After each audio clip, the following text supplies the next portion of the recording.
दिल नशी है मंजर, ये वक्त का आईना है, पैगाम इसके अंदर, अंदाज भी जुदा है, सबसे अलग है तेवर, हर तीर इसका सीधा लगता है निशाने पर। ये तरकशे मंटो है, ये तरकशे मंटो है, ये तरकशे मंटो है, ये तरकशे मंटो है।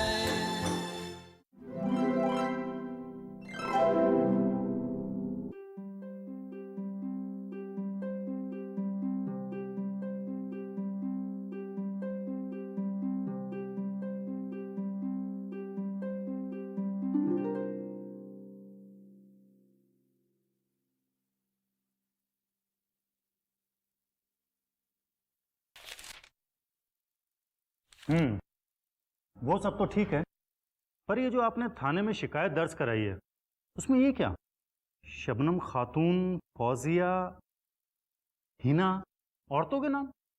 फौजदारी में औरतें भी शामिल थी? और नहीं तो क्या, हमारे परिवार के 13 लोग चुटेल हुए हैं इस मसले में। खेती के मसले में ये मसला हल हो सकता था, पर नहीं। अब अगर हमारे खानदान वालों पर हाथ उठाएंगे तो आप उनके घर की औरतों को कोर्ट कचहरी में घसीटेंगे? और ये तौसीफ, अमन तौसीफ, इसकी उम्र तो महज 11 साल है। देखिए, आपके और हमारे ताल्लुकात बहुत पुराने हैं और मैं अच्छे से जानता हूं कि हम वकीलों की रोजी रोटी इन्हीं सब मामलों से चलती है। मैं फिर भी आपसे एक बात कहना चाहूंगा कि हर लड़ाई का एक उसूल होना चाहिए।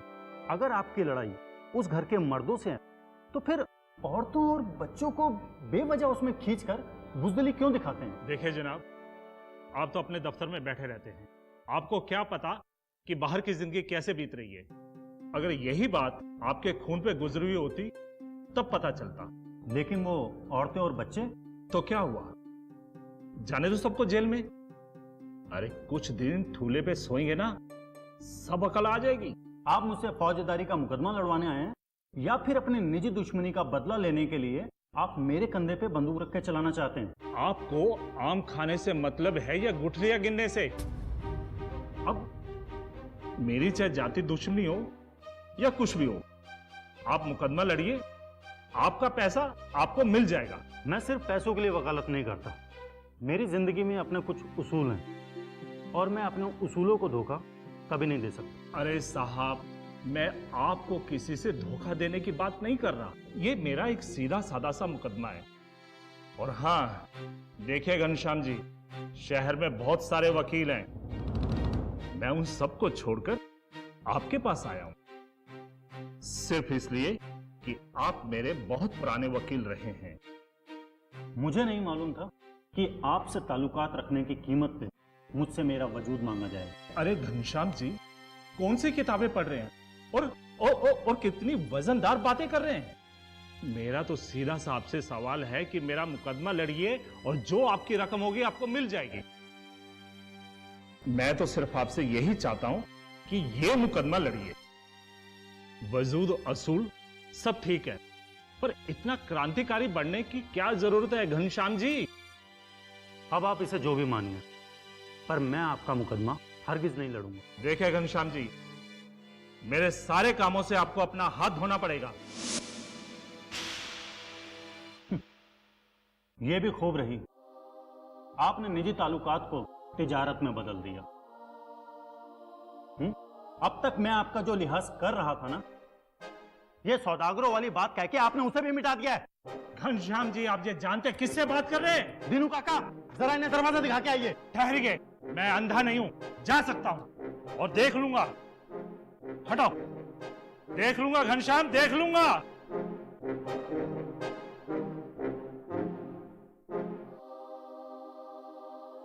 साहब जी, मैं आपके लिए पानी लेकर आता हूं।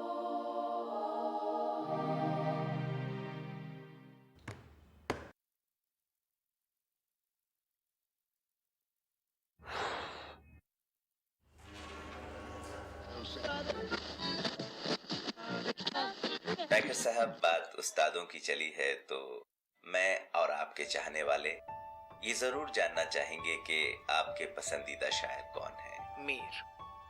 वैसे मैं सभी उस्ताद शायरों को पढ़ता हूँ। मीर को आप पसंद करते हैं, और फिर आपकी जाती शायरी पर अगर नजर डाली जाए तो ये नतीजा निकाला जा सकता है कि आप रोमान पसंद शख्स हैं। सच कहूँ तो बिल्कुल नहीं। दरअसल रोमानी शायरी लिखने के लिए जरूरी नहीं है कि आप रोमान पसंद हो, बस आपको हसास होना चाहिए, बेहद हसास। मैं महसूस कर सकता हूँ ये जज्बा बड़ा हसीन होता है। यकीनन। दूसरे लफ्जों में अगर मैं कहूँ तो आपने कभी मोहब्बत नहीं की। जी नहीं, लेकिन मोहब्बत करने वालों से जरूर मोहब्बत की है। इसे जरा तफसील से बताइए। मेरे कई दोस्त और करीबियों ने मोहब्बत की है, उन्हें मैंने देखा है और उनके जज्बात को महसूस भी किया है। उन्हें इस दर्द से गुजरते और छोटे छोटे लम्हों से खुश होते देखा है। तो फिर उन्हीं दोस्तों के नाम आपके अपने कुछ अशार इरशाद फरमाएं, हमारे सुनने वाले बेताब हैं। मुलाहिजा फरमाइए। मुझे तुम सताते हो क्यों, मुझे तुम सताते हो क्यों, मुझे तुम सताते हो क्यों, बहुत याद आते हो क्यों, कसम याद रखने की मुझको दिलाकर, कसम याद रखने की मुझको दिलाकर खुद ही भूल जाते हो क्यों। क्या बात है साहब, कसम याद रखने की मुझको दिलाकर खुद ही भूल जाते हो क्यों। पैकर साहब, बहुत बहुत शुक्रिया, आपने अपना खूबसूरत कलाम सुनाया और इतनी प्यारी बातें की। तो दोस्तों, ये थे मनमोहन पैकर साहब, आपके पसंदीदा शायर। अभी हम इजाजत चाहेंगे, इसी प्रोग्राम में फिर मुलाकात होगी। आदाब। हेलो हेलो, बवेजा साहब जी, मैं घनश्याम चतुर्वेदी बोल रहा हूँ जी। बवेजा साहब, मैं आपके पास 10 मिनट के अंदर पहुँच जाऊँगा। हाँ, मैं आपके पास 10 मिनट के अंदर हर हाल में पहुँच जाऊँगा। आप प्लीज़ मनमोहन को अपने पास रोक के रखिएगा जी। बस मैं निकल ही रहा हूँ। बहुत बहुत शुक्रिया।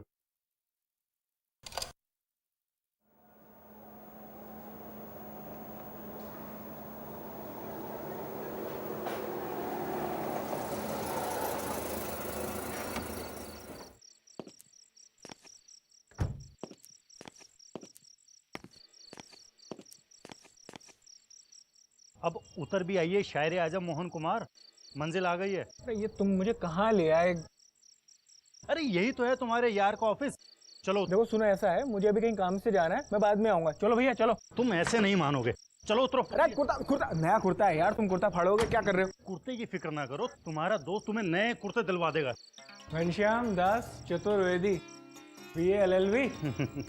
दीवारों दर को बाद में गौर से देख लेना मेरे दोस्त, क्योंकि अब तुमको यहीं रहना है। घनश्याम, तुम जानते हो मैं इस तरह से? ये अगर मगर छोड़ो, मुझे अच्छे से पता है कि तुम बहुत ही खुददार किस्म के आदमी हो। किसी का भी एहसान लेना तुम्हारी शान के खिलाफ है। अरे एहसान वाली बात नहीं है यार। अगर मैं फुटपाथ पर ही रह सकता हूँ तो फिर किसी पे बोझ क्यों बनूं? क्या कहा तूने? बोझ क्यों बनूं? तू मेरे ऊपर बोझ बनेगा? खुदा तेरे जैसा दोस्त है ना, किसी दुश्मन को भी नसीब ना करे। अरे यार, पिछले 6 महीने से तू दिल्ली में है और मुझे पता ही नहीं है। तुझे पता है तुझे कहां कहां नहीं ढूंढा मैंने? अरे यार तू ज्यादा जज्बाती तो बनना, ठीक है? मालूम है क्या हुआ? दिल्ली पहुंचने से पहले ही मैंने तेरा फोन नंबर और तेरा पता कहीं घुमा दिया। अब तो तू तो मुझे जानता ही है। तुझे अच्छे से जानता हूं मैं। खोने की तेरी पुरानी आदत है। अच्छा एक बात बता कि तुझे कुछ काम वाम मिला है या फिर शायरी के भरोसे ही तेरी जिंदगी बसर हो रही है? 2 वक्त की रूखी सूखी रोटी और ये 1 पैकेट सिगरेट के लिए मैं काम क्यों करूं?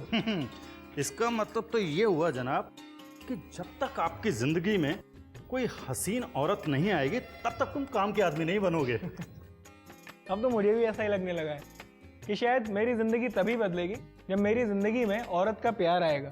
लेकिन मुझे अच्छे से पता है कि तुम काम फिर भी नहीं करोगे। नहीं, ऐसी बात नहीं है। अगर मेरी जिंदगी में औरत की मोहब्बत आ जाए मैं तो मुजस्सम काम बन जाऊंगा यार। देर किस बात की है मेरे हुजूर, शुरू कर दो किसी से इश्क। नहीं, मैं ऐसे इश्क का मुरीद नहीं हूं जिसकी शुरुआत मर्द की तरफ से हो। तो इसका मतलब तो ये हुआ कि चील के घोंसले में मांस कभी नहीं आएगा। अब मुझे तुम्हारे लिए कुछ ना कुछ करना पड़ेगा। और जितना जल्दी हो सके कर दो। ये दिल्ली है मेरी जान, यहाँ एक ढूंढो 1000 मिलती है। साहब जी, जी। बाबूजी नमस्ते। साहब जी मैंने खाना लगा दिया आपके लिए। अरे नहीं दीनू काका, आज बहुत सालों के बाद मेरा यार मिला है, हम खाना बाहर ही खाकर आए हैं। अरे हाँ, एक केस के सिलसिले में मुझे जरा कुछ दिनों के लिए इलाहाबाद जाना है। लौट कर आता हूँ और तुम्हारा काम कर देता हूँ। काम कर दोगे या काम तमाम कर दोगे भाई? तुम्हें फिक्र करने की जरा सी भी जरूरत नहीं है, 2 वक्त का खाना तुम्हें दीनू काका दे दिया करेंगे। और रहा सवाल तुम्हारी सिगरेट का, वो नुक्कड़ में एक पनवाड़ी की दुकान है, तुम वहां से ले लेना, मैं जाती दफा उससे बोल जाऊंगा। ठीक है, लेकिन देख लो अब तुमने भी मुझे काम करने से रोक दिया।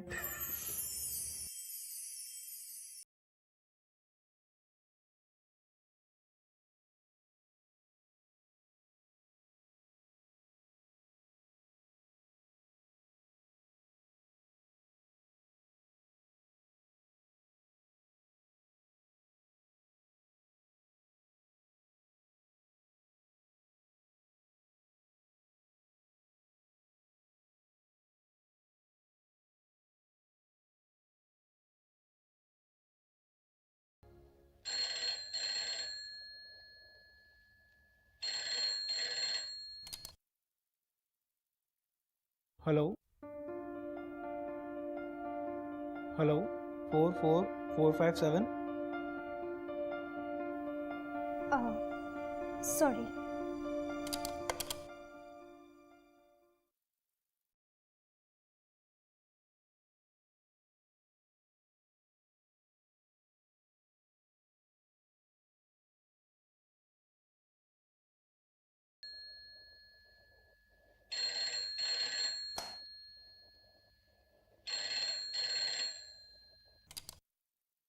हेलो 44457।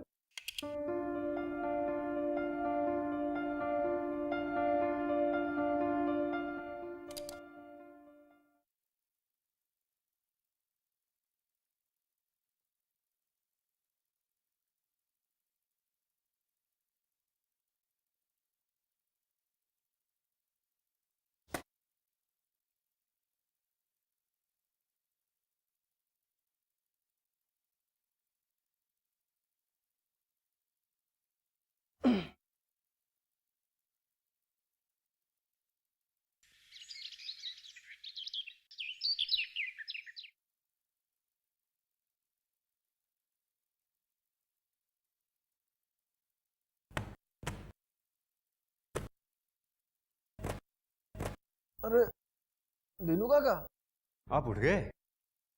बाबूजी आप बिना ही तकिए के सो गए? तकिया और चादर अलमारी में रहता है, जब आपको चाहिए आप ले लीजिएगा। ठीक है, मैं आपके लिए चाय नाश्ता लेकर आता हूँ। नाश्ता रहने दो, अभी आप सिर्फ चाय पिलवा दो।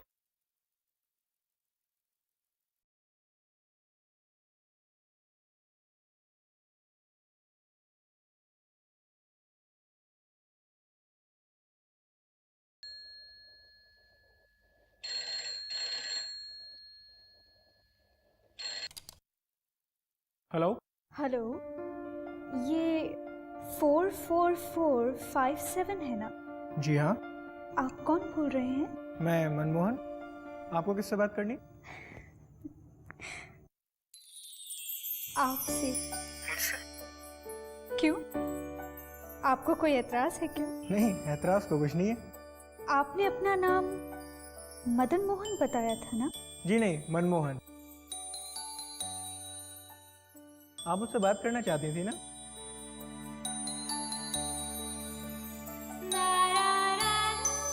जी हाँ। हाँ तो कीजिए, खामोश क्यों हो गई? समझ में नहीं आता है क्या बात करूं। आप ही कुछ शुरू कीजिए ना। मैंने आपको अपना नाम तो बता दिया, उम्मीद है आपको अच्छा भी लगा होगा। बहुत ज्यादा। रुकिए तो सही, पहले मुझे बात तो कह लेने दीजिए। देखिए ऐसा है कि फ़िलहाल ये ऑफिस मेरा आर्जी ठिकाना है। वैसे मैं फुटपाथ पर रहता हूँ। फुटपाथ पर? जी हाँ, फुटपाथ पर। पिछले कुछ 1 हफ्ते से ये ऑफिस मेरे कब्जे में है। अभी मैं ऐश कर रहा हूँ। कैसा ऐश? आप जरा मुझे ये तफसील से बताना पसंद करेंगे क्या?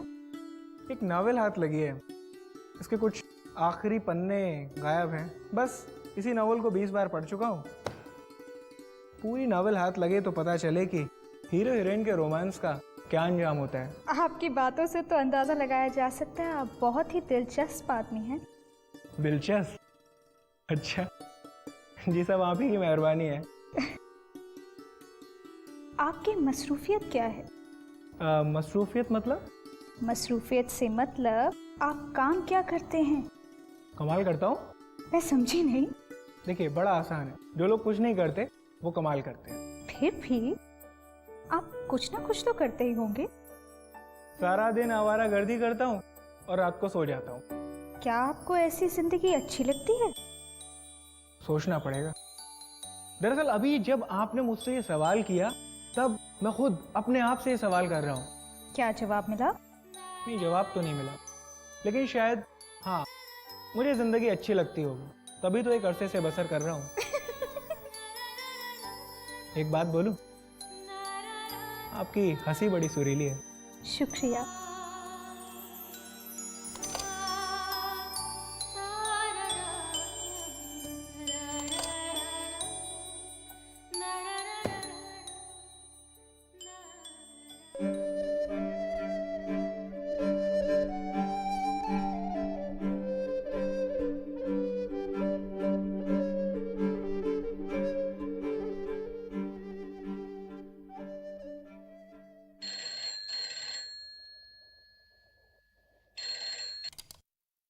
हेलो। आदाब अर्ज़ मनमोहन साहिब। आदाब। ओह आप। आदाब। गालिबन आप सो रहे थे। जी गालिबन नहीं, मैं यकीनन सो ही रहा था। क्या आप इतनी देर तक सोते हैं? जी नहीं, अभी यहाँ ऑफिस में आकर थोड़ी आदत ख़राब हो गई है।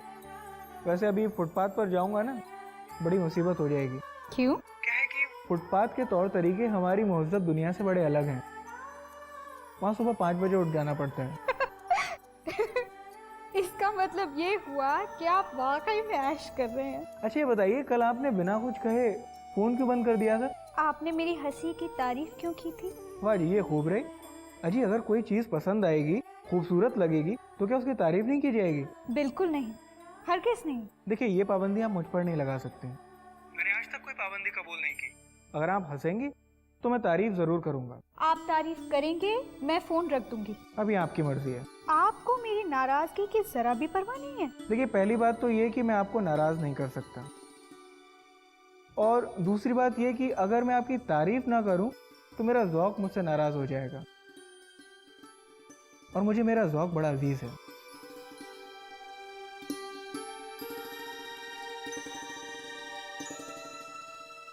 माफ कीजिएगा, मैं जरा अपनी नौकरानी से बात कर रही थी। वैसे आपने बताया नहीं आपके शौक क्या क्या है? जी मैं शौक नहीं, ज़ौक़ की बात कर रहा था। वो तो मैं समझ गई, पर आपके शौक क्या क्या है? शौक तो कुछ खास नहीं, बस हाँ थोड़ी बहुत फोटोग्राफी कर लिया करता हूँ। अरे वाह, ये तो बहुत अच्छा शौक है। अब अच्छा या बुरा ये तो मुझे नहीं मालूम। आप कौन सा कैमरा इस्तेमाल करते हैं? जी फिलहाल मेरे पास कोई कैमरा नहीं है, अभी दोस्तों से ही मांग के बस ऐसे ही काम चला लेता हूँ। वैसे एक कैमरा है मेरी नज़र में, कभी कुछ कमाया तो ज़रूर खरीदूंगा। कौन सा? एक कैमरा है एग्जैक्टा रिफ्लेक्स। कहाँ खो गए आप? खो नहीं गई, सोच रही हूँ। क्या सोच रही थी? यही सोच रही हूँ कि ना तो आपने मेरा नाम पूछा और ना ही मेरे टेलीफोन नंबर के बारे में दरियाफ्त किया। मुझे ज़रूरत ही महसूस नहीं हुई। क्यों? आपको मेरा नाम मालूम है। मेरे लिए यही काफ़ी है। अब देखिए, फूल का नाम कुछ भी हो, खुशबू तो आएगी ही ना। मुझे आपका नाम जानने की कोई ज़रूरत नहीं है। आपको मेरा नाम और यहाँ का फ़ोन नंबर मालूम है, मेरे लिए यही काफ़ी है। ठीक है, मैं नहीं बताऊंगी। तो मैं आपसे पूछूंगा भी नहीं। आप बड़े अजीब किस्म के आदमी हैं। चलिए अजीब ही सही, आदमी तो हूँ। क्या आप फिर कुछ सोचने लगी? जी हाँ। क्या सोच रही थी? यही कि आप बहुत रूखे आदमी हैं।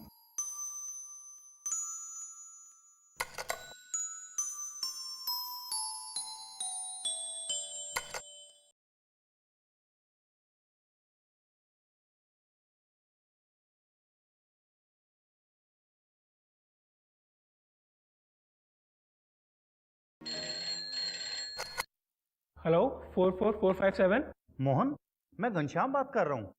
क्या बात है, मैं कब से फोन कर रहा हूँ, तुम सो रहे थे क्या? नहीं, मैं जरा बाहर गया था, अभी लौटा हूँ। अच्छा अच्छा अच्छा अच्छा, ये बताओ कि दिनू काका तुम्हारा ठीक से ख्याल तो रख रहे हैं ना? हाँ, लेकिन कुछ दिनों से उनकी तबीयत खराब है। तुम कब आ रहे हो? बस कुछ कह नहीं सकता यार। देखो, तुम मेरी फिक्र मत करो, जैसे ही काम खत्म होगा मैं आ जाऊंगा। और हाँ, अपनी सेहत का ख्याल रखना, समझ गए? Okay bye.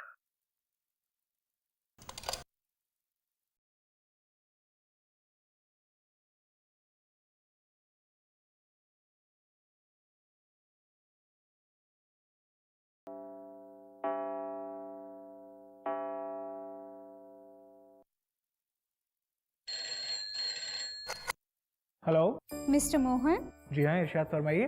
अर्ज ये है कि मेरी नाराजगी दूर हो गई है। जी, सुनकर बड़ी खुशी हुई।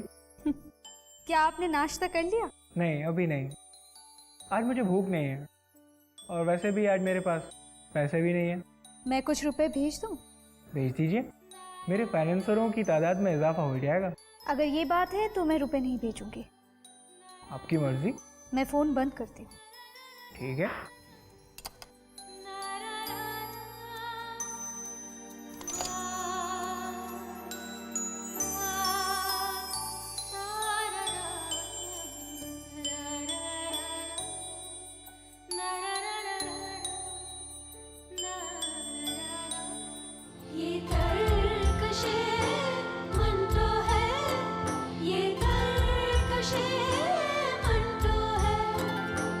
दिलकश है इसके जलवे और दिल नशी है मंजर, ये वक्त का आईना है, पैगाम इसके अंदर, अंदाज भी जुदा है, सबसे अलग है तेवर, हर